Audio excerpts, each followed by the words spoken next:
Ano ba dapat magkamot tayo sa lechon? Okay. Nahuli ako. Tanong ng taong bayan, may ilalala pa ba tayo? May Nako, ganun eh. oo. Pilipinas, kaya pa ba? Kaya pa ba? Kamustahin natin ang ating mga politiko. Dahil nagpapakamusta sila eh. Kamustahin natin ang ating mga politiko. Ang makapangyarihang posisyon na hawak nila. Unahin ko na. Oo. Sa fact sheet, ha? Okay. Like nito.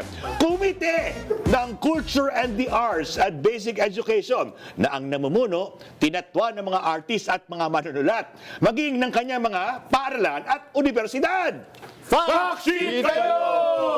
Sino yan? Ay, ano? Hoy, Committee ng Ways and Means, Sustainable Development, Innovations, and Futures Thinking. Aba, ano na? Pati na ang accountability of public officers at investigation ng makapangyarihang Blue Ribbon.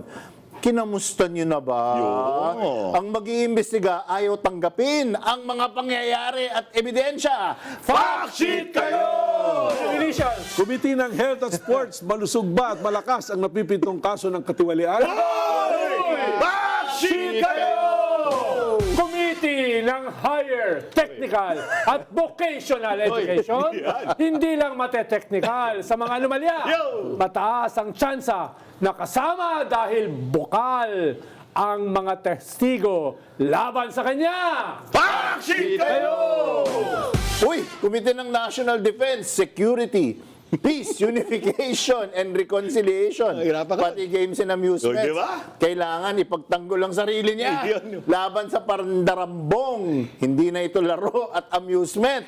Fact sheet kayo!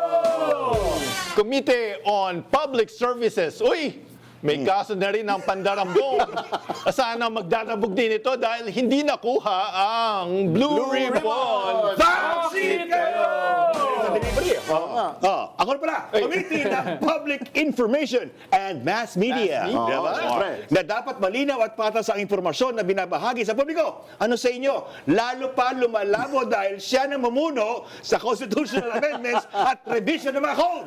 Fact sheet kayo!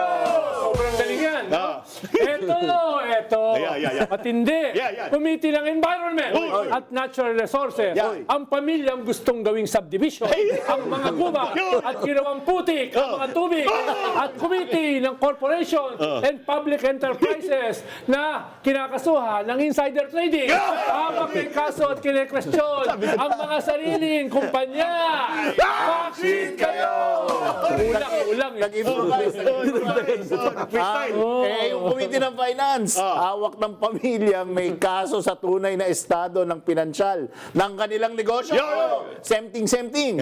Na pati mga stockholder nito nadamay sa paglobo pero nabilog lang mga ulo. Fact sheet kayo! Kulong kayo! Committee ng Public Order, Diyos ko po. And Dangerous Drugs. Di na kailangan ng shampoo yan! Ang pinagmula ng gulo sa public order sa Senado na napabalita sa buong mundo at ang co-conspirator sa crimes against humanity. May clue kayo? Sa madugong war on drugs. Fact sheet kayo! Committee ng Foreign Relations. Uy, bongga! Paano may pag-usap sa relasyon sa ibang bansa? Itong sariling relasyon sa kapatid na presidente, kini-question na sinisiraan. Fact sheet kayo! At ang Senate President mo, under attack daw ang Senado. Na itinalaga nilang Senate Sergeant at Arms na mamaril na multo. May pagtatanggol lang ang guni-guni na sila ay ginugulo para mapanatili lang sila sa pwesto. Not to mention, nakatakas pa si Bato. Fact sheet kayo! Fact sheet, F-A-C-T, S-H-E-E-T kayo. Yun.